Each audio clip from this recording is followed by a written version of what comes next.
Thanks for staying with us. I'm Bill O'Reilly in the Factor Follow-Up segment tonight. A huge scandal unfolding in Maryland.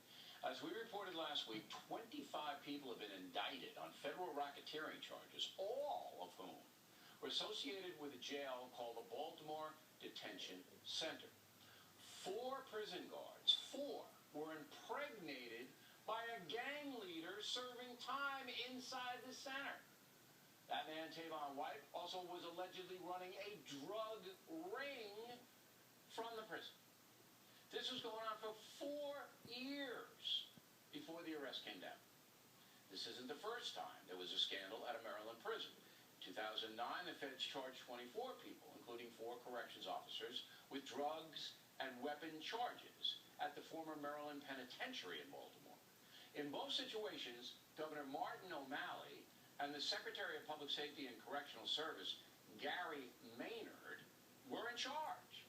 Yet O'Malley and Maynard admit no wrongdoing at all and say they've done a good job overseeing the prisons. The security chief of the Baltimore Detention Center, Chavella Miles, was finally removed after the press began hammering O'Malley. But Maynard kept his job, which is amazing. So how bad was this prison? Jesse Waters did a number of interviews to find out. The Black Gorilla family, they basically run the jail. They had freedom. They were never in their cells. They were, basically running around the facility. The correctional officers were bringing them outside food, anything they wanted, basically. To be honest, in the time that I was there, I never once saw the warden. You would see an assistant warden maybe walk by, maybe once a month or so. But never really saw anybody with any rank there. So no authority figure whatsoever at this place? No, not on the cell blocks. What kind of drugs was he running in and out of this place? Anything you could think of. Anything. Prescription pills, marijuana, heroin, cocaine, tobacco, alcohol, anything. Was it being used and sold out in the open? Yes. In front of the correctional officers? Yes. That's astounding. It was shocking when I first got there and saw this. Everybody has knives there. Everybody has knives. Everybody has drugs. Yes. It doesn't sound like a prison. No.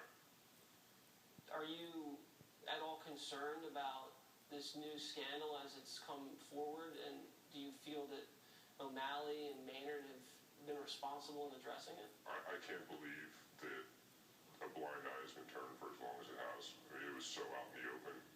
I'm shocked that nobody's found this out earlier.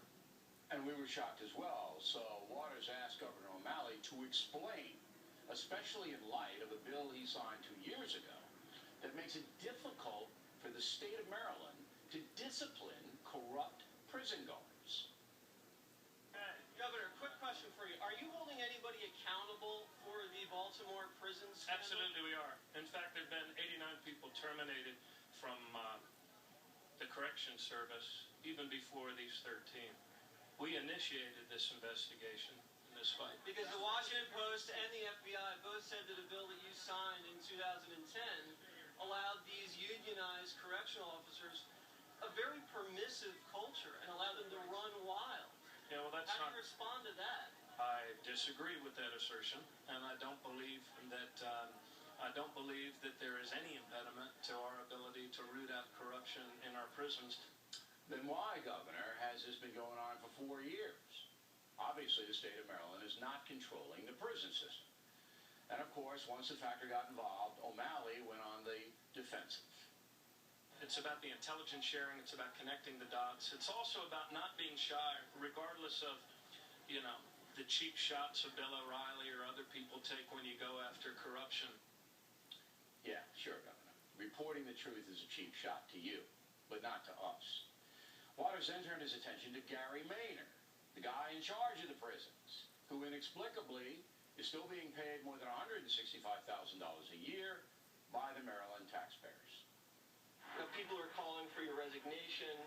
People are saying O'Malley should fire you. How do you react to that? Do you think he should step down? No, I think we ought to fix the problem. We opened up this problem. We knew what we were getting into when we did.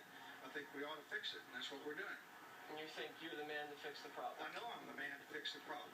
Are you open to coming on the Factor and airing it out with Mr. Bill? I'm not familiar with this program. I don't watch this program. Maybe you should. Thank you very much. Maybe you should. No, I do because I work for him. Here now is Jesse Wise. That guy as dumb as it sounds? You'd think he'd know who you are because you've been calling for his resignation for about 2 weeks. He knows who I am. But he just sounded like a moron. I mean, was he that way throughout the whole interview? We only used like 45 seconds. No, I honestly think he's either oblivious to the situation or he lied to me because he said he visited this facility a few times and never saw anything. But if you listen to the ex-con who he interviewed, there's no way not to know what's going on because marijuana smoke clouds the facility. This is the second time. It's not the first time. Right. We had another prison where this was out of control. Right. So obviously not doing their job. Now, we had a hard time finding out about the warden. You said you never saw the warden. Right. What happened to the warden? Why won't they tell us what happened to the warden? Well, they're turning over a lot of wardens right now. There's been 3 or 4 over the last 6 years. The last information we got after I tried to get it all day long, Tuthill was this guy who was the warden only 6 months ago, retired. Now, I don't know what kind of retirement it was, it was pushed or whatever, but then the guy before that, Merritt, resigned, but is still on Maryland's payroll. Sure. All right, obviously, we'd like to talk to Governor O'Malley if he wants to talk and got something wrong, Maynard too. All right, I want to thank you.